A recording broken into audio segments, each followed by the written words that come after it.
valupa buk thangale apasal thate then som ni pasari na ziak tu chantea Matthew pa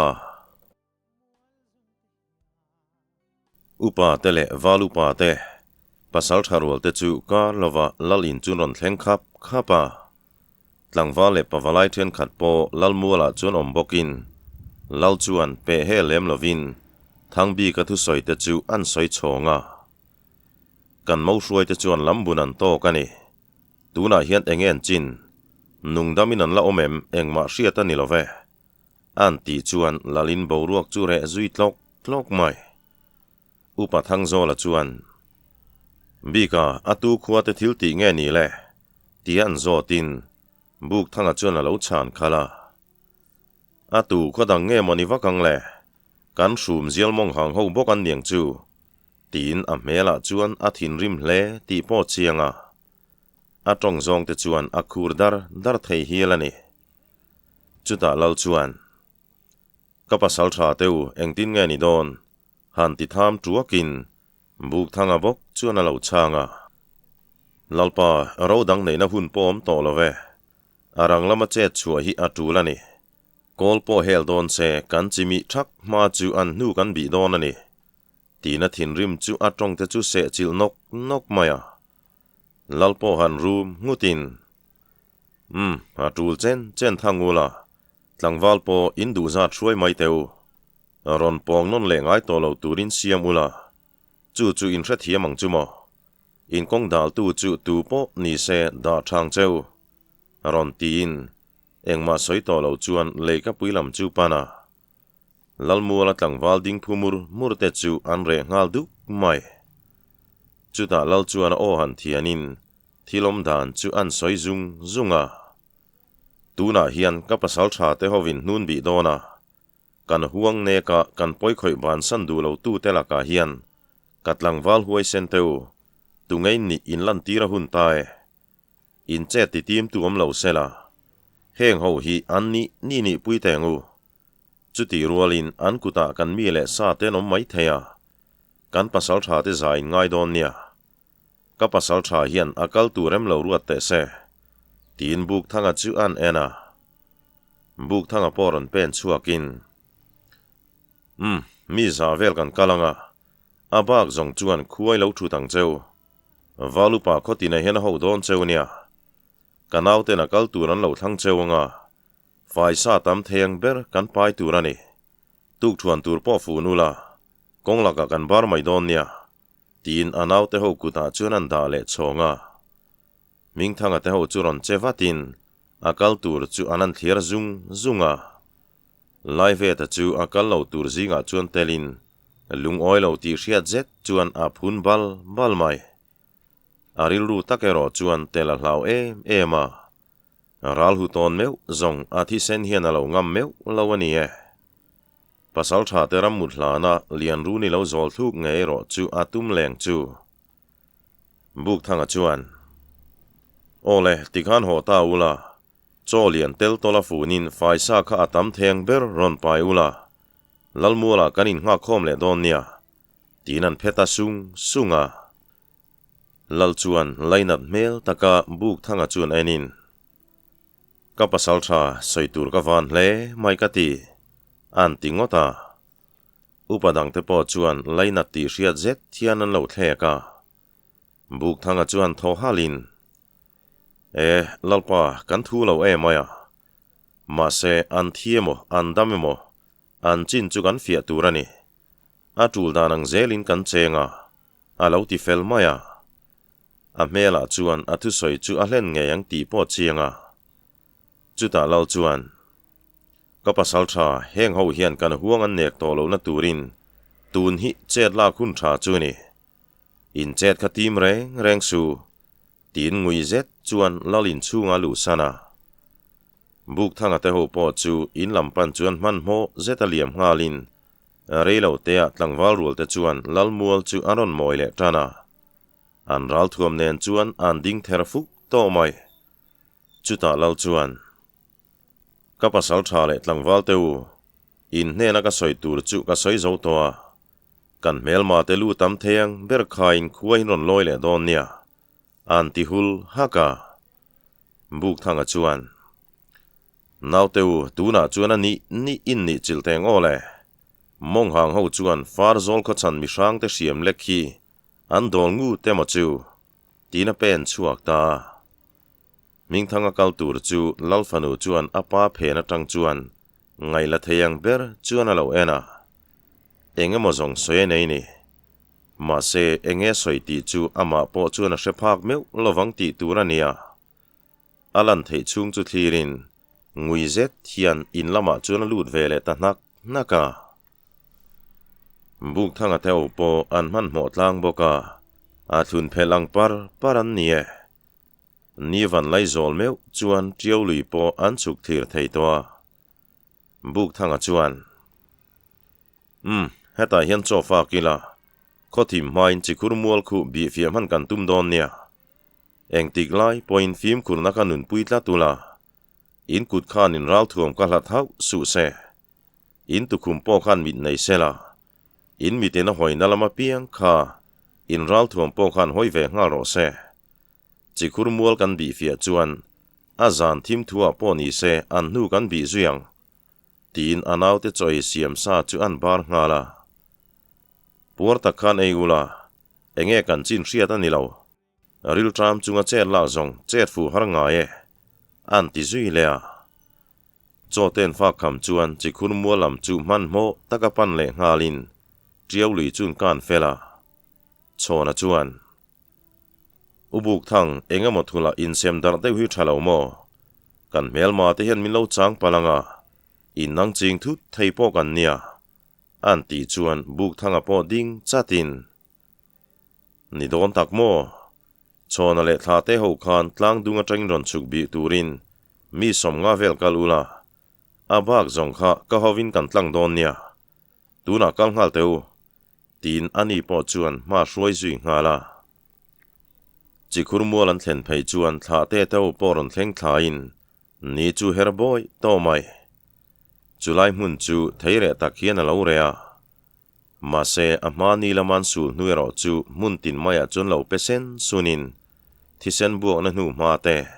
thi khar tling te po mu turom to lo ming thanga chuan room kokin an vachimi neom vemole antibal bala midang te po chun chek tlak mai aro chera chuan helai mun mai in chian thuak te ngu tin tlang wal ho nen chuan an wa kual thuaka ma se an beidon na ti zual tu mai ani minung chezeu mu chu soilo ruang tak nial po mu tu rom lo ania chona chuan buk thanga chuan en le ringotin eng tia che lak chi nge moniang le an ti ngal chuan buk thanga chu har zok niom tak hian an in thing noka tlangwal te khan zan ria tu lo chu mula am tak khan chum teu sare po khalo hem min ula a then khan mei cher tur boi puila thla te le ming thanga khan min zui teu an nu ma hi in bi lok tengu khai khothim fel main zan ria lo pe tu mang cheu tin ram noi lama chuan an tei bo ta zan ri hun zet to chuan lo kir lein buk thanga chuan trek puilam hi tlang dungan panani hi tukin zinga chua kan nia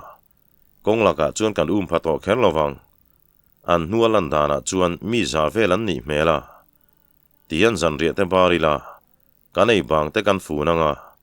a thei chen kan zui don nia trek pui khuwa kan phalo ni chuan a zela kan tan che lak po a har to dona chu wangin trek pui khuwa nge chin fel kan tum don nia tin ro chuan rel zunga tlangwal ho po chuan zan ria te chu an buat sai ve boka an zan ria bang te chu funin vai bel chu biang khuar ka khian an paka buk thangai ro chu ngai tua bing ti hriat tak hian triau lui luang koi nge chu thira thang noi te chu an ladam nge ral kutan tluta niang ladam ni se chung mong hang ho laka chuan a himin an la chan chuak thengem valupa laire ma ve thung kha bi ka soi mangin adam churi nom to si lo pial ra la tangin an chetla lo thir nge yang le lui dung zo thi phim chuan aron chem har songa avai bel chuan beng molin khaile nauteu iche don ang miang tlang dung kan chuan chua meu chuan thlayang ring kan kal thei mayang han tin tlangwal ho chuan mei chera chu anan chikai ngal zunga ti chuan tlang dung lam zoin trek pui lam hoi chuan an kalta zing lama chuan trek pui ho chul chu thlengin buk thanga chuan helai hian tlem tal chui ching tengu chu ti ni lo zongin kan chau che palange khuero chu hlaltuk don lo ti hriaula phim khurna ka lo reng su han ti lein tlangwal ho chuan soilo ma se an chau ve to hle ti chu an mela chianga buk thanga chuan tikhan arem dana ngang khan lo chingula ming thang ti te khuwa hi in sakidai vel thuak teng miang han tin mấy chер po chi lem lo chuan an pahnih chuan an liam ngala buk thanga te chuan engemaw chen an kal hnuin trek pui kot chhuah chuan thlenga zanlai pel to zinglam mut tui lai takani nen khuwa pore thup mai lalmua lama ui chaw lo u rong ti lo chu thom dang hriat turom meu lova buk thanga chuan ming thanga hnena chuan khuwa hian an ria lo karing si lova ral veng ponin da lo tlat mai han tin ming thanga chuan an chet dana an hup hne khatan ngainga an lunga muang poni nge a hrim thua heti rumruma kan hi an ring lo te poni ma na a lo ti maya an hnuwa khan mei che hnu ni om tak kam huwa chu ba ka thisen farte po om le zau thina liam tur an tel ve poni karing an ti chuan buk thanga mel chu anung deuh sot thiana hriata i lo hmu ve ni mo lalfanu te hi nungdamin an lakol ani mai lo mo le tin bei seina sang tak nen chuan ming thanga chuan ena ming thanga chuan chu thil ni thei ni engpo ni se khuai kan lu chin don em ni an ti chuan buk thanga chuan van lam chun hoi wangin hun tlem kan la neya lalin khi han bel chiang miang tin phim khur zet chuan an lu ta kar lova lal mual thleng chawin thom dim le phim khur zet chuan lalin chun hnaya chuta le lalin hnuai cha lam rip chunga chuan omani ti le an mu hil ve lo ti hriat zeta tal sat thom chun hreta in mel ralin chulam pan chuan thom dim takin thingkhon rem chang ve chan chuan an hnai phei hreta anin kara chuan lamthum pom to lo buk thanga chuan thingkhon phena tang chuan an bi dakin lalfa pa that lian chu a hmu theya abula omero chu tunge ni hrelo ming thanga chu zaizir hian an biain an hnai le hreta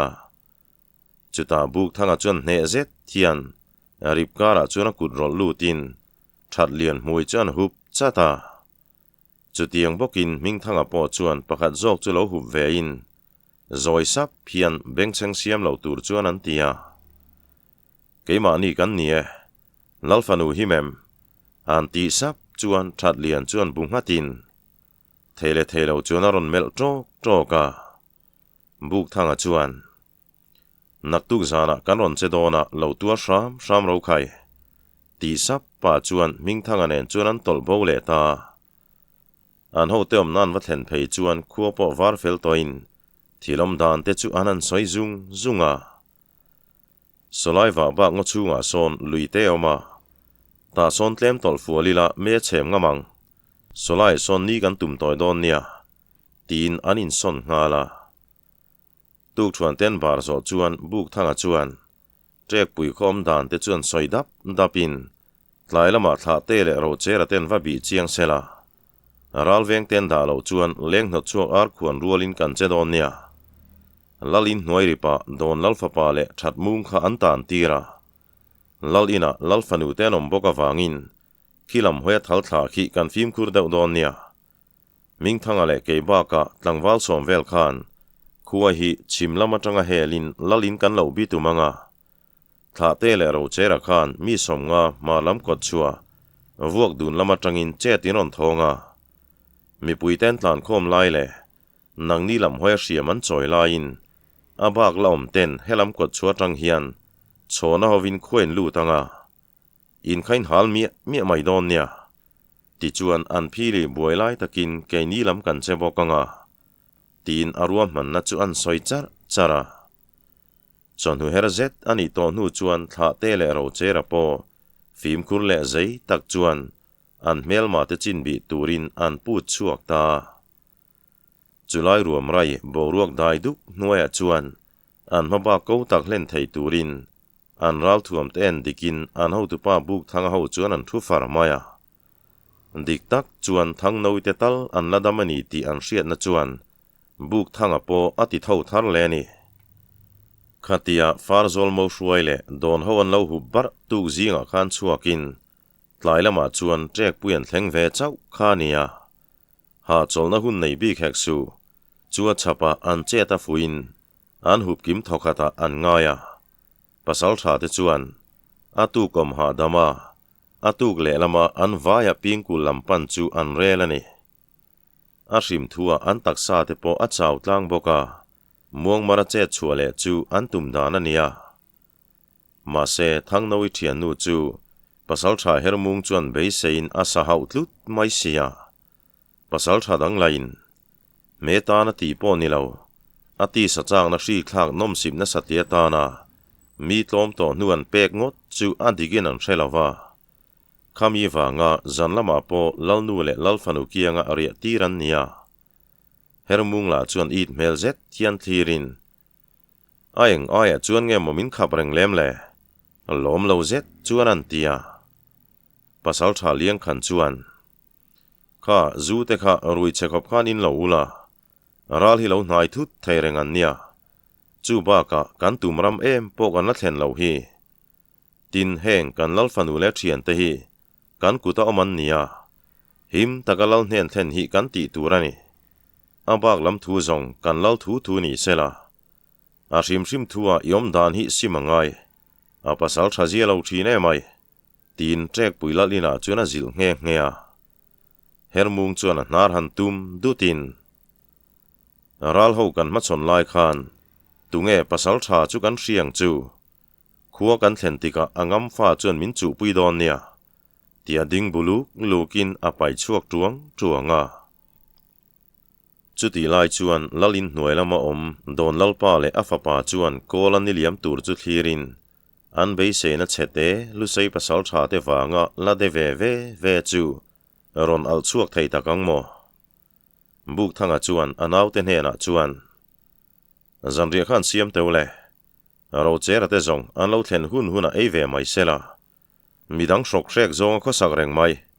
tian nui sukin anaw te ho po chuan an siam zui ngala me char chuin tun hual trai hlomin mei pui po an che mal boka zanria ten bar kham chuan puartlak nan tin vaibel te chu an paktal tala chuti lai chuan thla te le ro chera poron thlengin thilom dan chu anan soya ral vengan in da lo thu le lalin le che vel baka mi chetlan tam lo thu te lalin lam bo ruak ero chu athan mel thu te anan soya buk thanga chuan engponi se zanria te khan barula inei bang kha in fun ngal mai don nia han tin ro chera te po zanria ten bar fel chuan vaibel pakin an thu veria thla poron chuak pokhung toin anom na te chuan thlazung hi aronin kho lu chunga zan chu rei zelin lengho ar khuan om vela chuan buk thanga chuan khaile nauteu kan mabak len tur chuani pen chuak don ang miang tia ro chera le thla te telam chu hoin in che zai kan ngai dona in muang sual hlau dange tin a ho chuan ming thanga tenen mi som vel chu an liama thla te le ro chera po mi som nga vel hruain marlam chun pan ve boka chona po chuan a ho te chu kongtum kai puin phim khur tak chuan kot chualama om pui towa buk thanga te po chimlama tang chuan khuwa helin lalin chun mu phak ta lalin thom chu an tum ai la thata wangin anan toy hreta chuta zoi sup hian ro chera te chuan thilom dan hi an hre thiamang chumo silain me puangot chuan hei helai hian oman la tam sia kan che sual thei tlat mai han tin anau te lam chuan hoya lalin hnuai char lama son rip chunga don lalpa le fapan oma ro chere le thla te lam silai ri gruala in chunga mi ten tlan chu huna mi panga vel khan in hnuai sain pananga abak zong khan ka hovin lalin kan lu chilang lalfanu le lalnu hi in chunga khian an oma tin rem chuan ruat zunga chuta phim khurzet chuan lalin chun panta reivak lawa chuan lalin thom po dai zuin om tual men chem thi truap to chu thal thi phim chuan aron chem vam hama buk thanga telam po anin pe khatta chuti lai chuan chim lama tang hian chim bukaron ram du ta reivak lawa chuan marlam tlanga chutiang bok chuan ron ram lein thla te chu kiai suk mai anau te chu thlaieng hnuai chuan om zenei zet thian an huin asilai zen langa thun chu van vor zong hian kap ta dot maya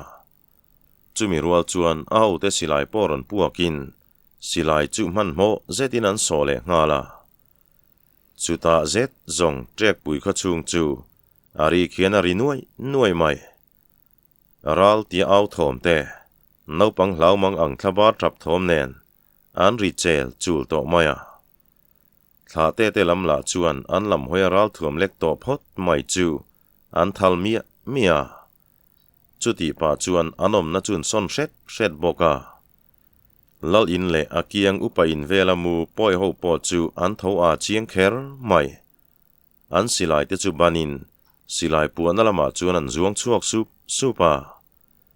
liang khan chuan akiang a om kheng zan hok ne la chuan silai rik na lam chu vuak dun lam nia kan hria chu a tu tenge kan lam hoi hriam lek ngama kan chia khuwa te an hel tak ta ti na em ni han tin silai nen chuan zuan chua ruala silai chu a kha to kina puak ul mai kheng zan hok chuan song thang le tlangwal pathum vel hne na chuan heng ho hilo veng ula midang zong khan min zui ro tina zuang chuaw vea upamang bil in lama an mutir pasal tha hermung chu ron tlan pai tuangin mar lama chuan atlan liam ve boka ama la chu a autial ruan mai chu vele buk thanga chuan tu na le nu nauten min chim ma in chin felvat kan tum don nia tin ming thanga tenen chuan an tlan chuak ta lalin tleng rel chuan phi lopin rang takin an zuang lu ta lalin hnuai lama kalte point arip chu an lo sat thiata lal le lal fapa chu hnuk chuakin man mo tak chuan an tol chua puya ma se upamang bil in lama latlan chuak ve man lo te silai chu ron puak tatlat mai anung beratlan khena chu eu orin a thian te borok chuan a thlua a ke chu leng zui o tin azalta khatia buk thanga le ming thanga te lal inan zuang lut kha silai man ngai nom to hek lo an chem chu phorin phim khur tak chuan an chea an ma ni lo hnai tu ber poi pahnih lu chu a sang ngal nol mai song thang chu han rak thotin a ho te mi panga vel chu an au thata buk thanga te chu an din hual ngala chu vele buk thanga nau te poron zuang lu tin lalin chunga chuan ngam le ngam pa le pa chu anin nuai arep mai ming thanga chuan mong hang ho in lo man tur karon kenge tina chem chu vai pop mai chuta song thang ron nai riau chu lo boa song thang chu lo thelo ngat se zong mai he khuam chuan athal ngeng le ma se thlek zau na chuan chanin ming thanga ral chem chuan an rap chunga zubel chu akhak ke rop maya chuta han tol son hretin song thang chu apan le ngala chuti lai chuan buk thanga chuan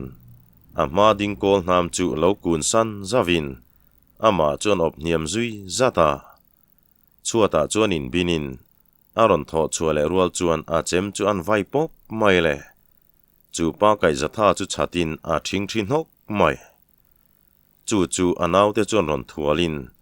chu palu chu tập mấy la vam huam maya chuan atlam hui ruma buk thanga chuan pathang lama lo ding khur ngat lalfanu te chu muin anaw te chuan aw tuara rang takin lalfanu te ku hruai chuaro tina chem chuan vaile popa ama ding pakhat chu oril uai nok hiana tlule ta ming thanga thin ur thapui chua chuan pasal tha song thang chu anor tol hon mai song thang chuan a chel meu lawani ming thanga chuan nor let zeu narem chang po siam sak lovin anor mi mai sia lalin kilama chuan anin dang chep ti ta ming thanga la chuan a hliam hlek to maya a thi sen chu hlo deuh reng mai si nen atlu mai don tin hriain ani ni chil turin ming thanga chu aron bo le ta chu vele ming thanga po lo eu orin a chem chu aron chuk sa fua mai song thang chu tom ping choin alu he khuam chuan atluta buk thanga chuan anaw te chuan aw khomin tikhan lo va tol chua puiula phim khurang cheu pon lama chuan silai ron puang hnai riau to maya tin lalba za lama tan kho an melma te chu ming thanga nen chuan an pan ta chung mi te po chuan akoto pan tangani tin hriain an chem nen chuan aron bo ve ta phut mai ma se an ma mi te chu farzol kho chan mi sang valten nitlat maya buk thanga chu lo in her mopin a chem chu lo vai zoka ama ron bo tu kol nam hum na lam ban chu a thlep no mai chu vele vir kual ngalin a chem chuan vai le ta chu palu chu mazong chuan uai no pin pon che payang thlor hian a thlua ming thanga po chuan ama ron bo tu chu lo sa trokin loin dang man ma se asa tu kut thla chu na e maya banglama chu na tol dor mai chu nai chil zuin aban chu chunglama lek tum niom tak chuan an tin uaya chu paina bana lek chuarwal chuan a chem chu khamphei zongan vai popin chu pa chu oril bohok hian a mengko maya ming thanga chu makti melzet hian melin a sirtluk tariai riaya buk thanga chuan ming thanga hena chuan kan man mo ngai nia chona telam hian thoman ron nei watang tin lalina ta chuan tlan chuaka chuti lai chuan lalin char lam upamang bila ina om tlan chuak velo te silai churon puakin zan thim hnuaya chuan an silai ko mor chu ande zuai maya buk thanga le ming thanga chu thingkhon phena chuan lumlutin an silai chu anan lek chuak vea ming thanga chuan chona telam hi an vare ve mole heti rungot chuan rei kan tang don lo kan mel ho hi kan pani ngota ka ne chi poni lo chuan antibal bala ma se lalin hnunglam thim china tang chuan an naute silai churon puak dot tazat maya buk thanga chuan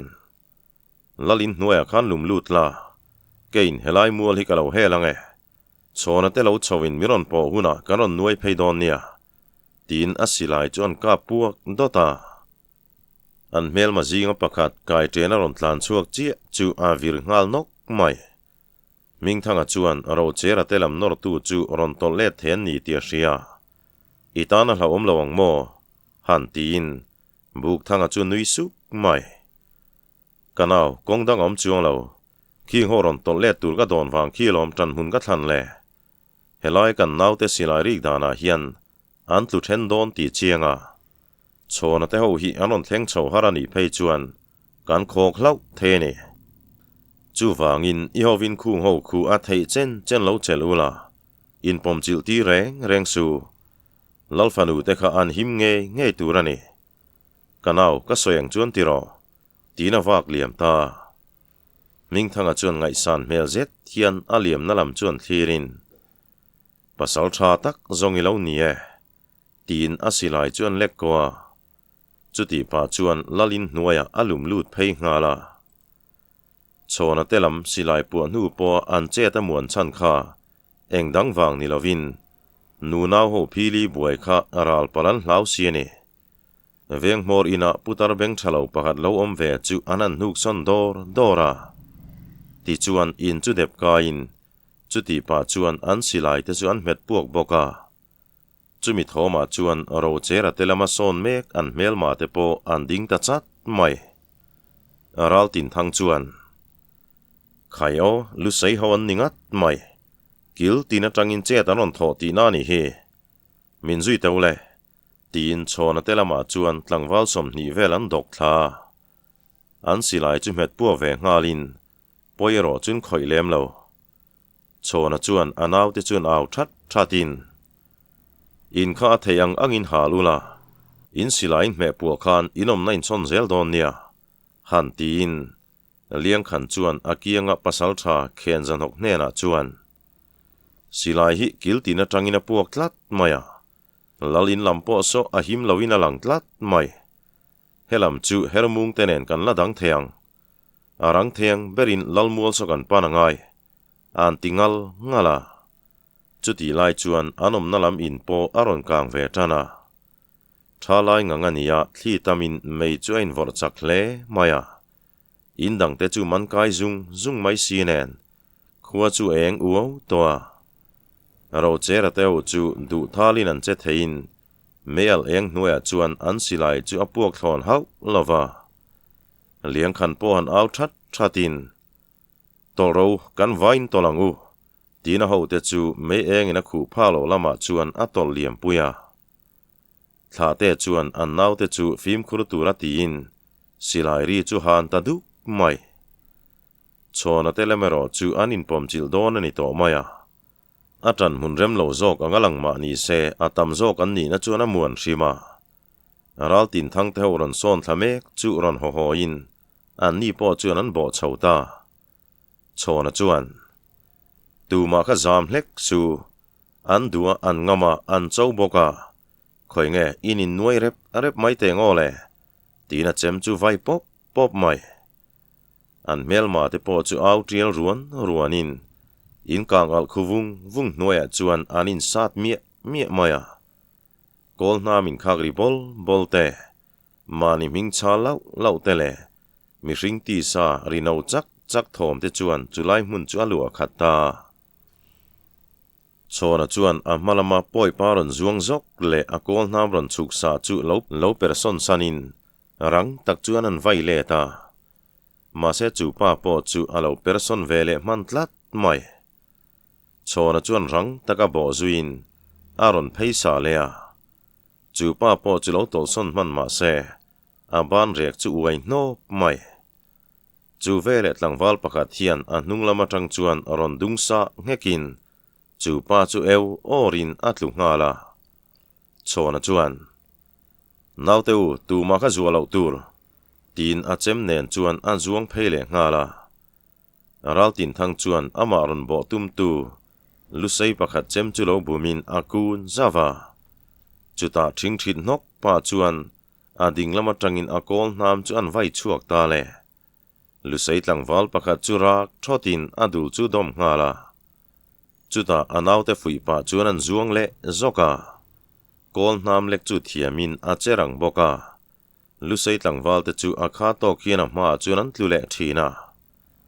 atam zo lusei ho chu tan hun rem lo zo kan ni nen duang chuan man son lei thelo chumien ni hnu mana an tlu ve deuh areng mai bok sia chulai in beina chuan to mai mela la pulo tlat mai chona chuan a chaka mel mapa che lak tum mek chu muin a thing thiropa a chem chu le tanga khap khat vela chuan an vai popin chu pa chu ron zuang man to hek lo le angal chu ri chorin a thuzui nok maya chona chem chu ron phele ngalin chu palu chu sang ngal nal mai chu vele rang taka ding chuakin anaw te hne na chuan helam hilo ching fel teu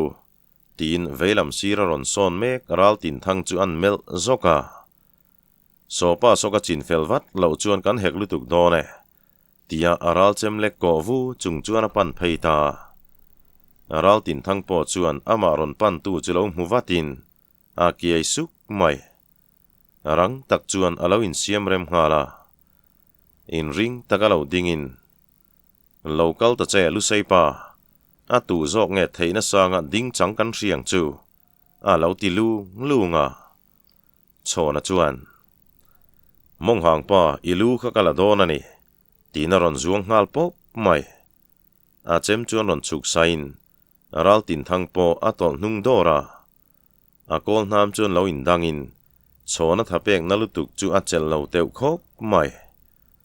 rang taka in siam rem hnu chuan a kol nam chuan violet vea chona po lo eu zokin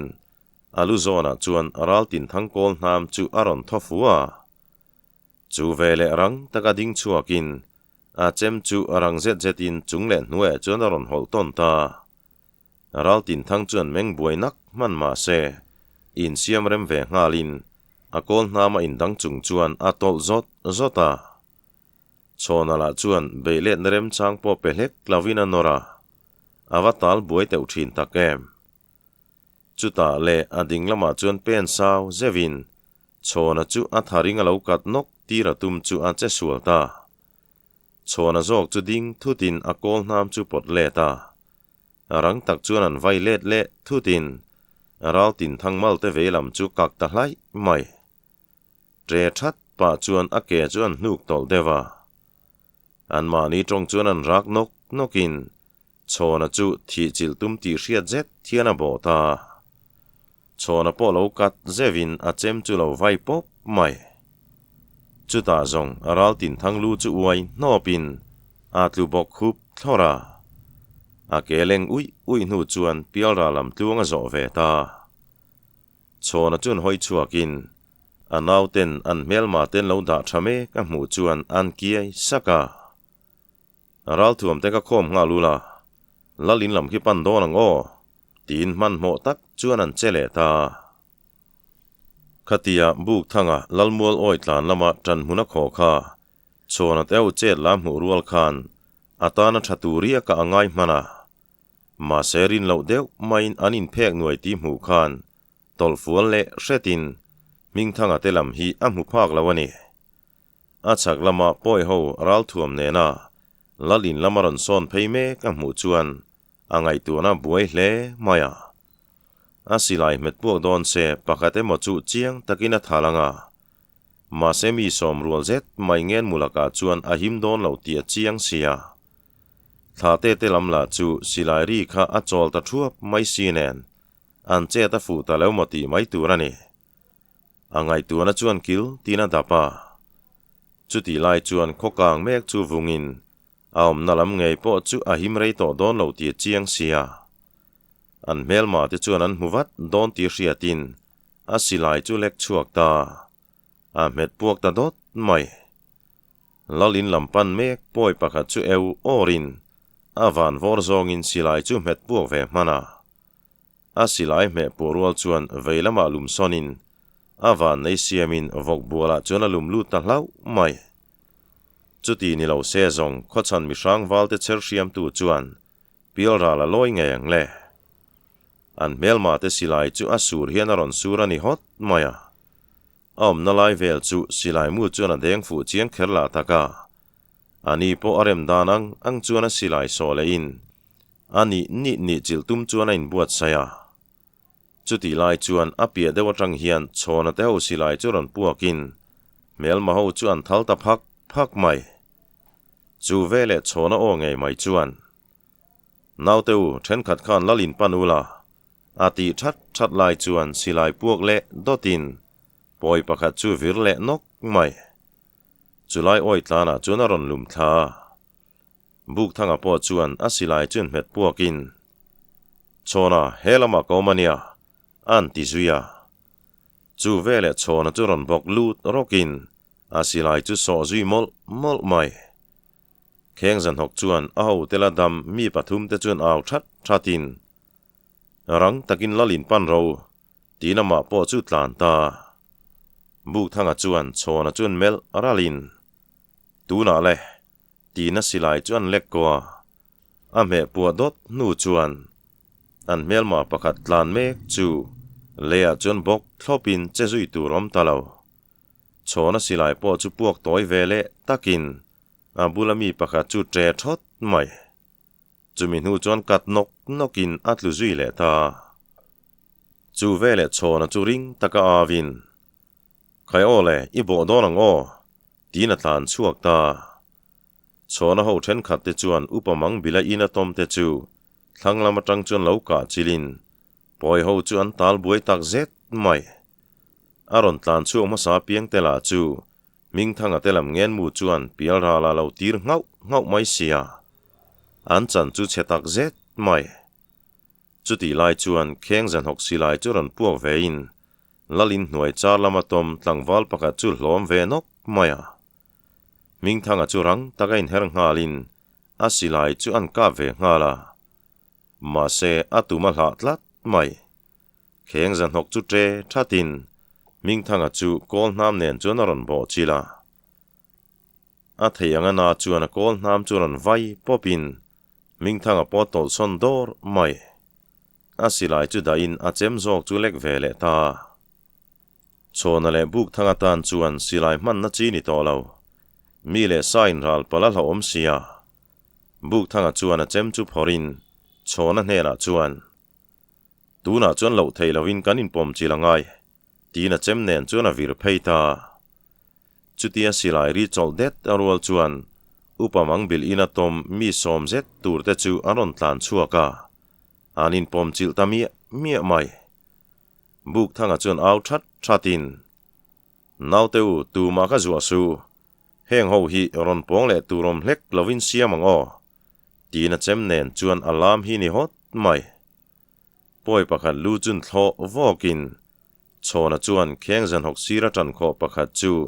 อันทูร์บิงจัตตา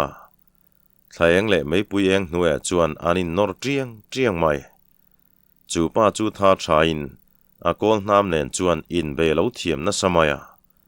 ชวนจูเหลาฮอลซาวินอินเวนป้าจูนารอนฮอลฟูมันจีเล่งาลาชวนปออาเจสวลเทลจูนีจูป้าจูตอลกูลฮารินอากอลน้ำจูอารอนไวกูเล่ปอบทีนาอากุดลากันนาอินชวนเจมเนนจวนไอน์ตกแจกชกไม่ชวนจวนจูป้ากอลน้ำจูเหลาดังเลวินรังลุตุกินหน่วยละมาจวนอันไวเล่ตาเล่มาเสจูป้าจูเหลาจวงจกินจูมีรัวเดาทอจวนอากอลน้ำจูอารอนไวเล่มานาชวนปอเหลากุนมันเหลาเซซองลูเฮขอกินตุงเองเล่อาเหลากุนมันจุงปอยน์อตุกสัมเจียลจูไอน์เพลทอดมานาจุดาทิ้งที่เราปินอาราลเจมจูคำเพย์เดดอเฮียนันไว้ชัวกาจูป้าจูเหลาอีบก็กินอากอลน้ำจูปอดเล่นมันรามันนี่ไอน์เสียมเร็มเละมาจวนชวนจูรังนุตุกจวงทวินอาเจมจวนไว้เละงาลาอาทัดโตปะไว้นี่บอกา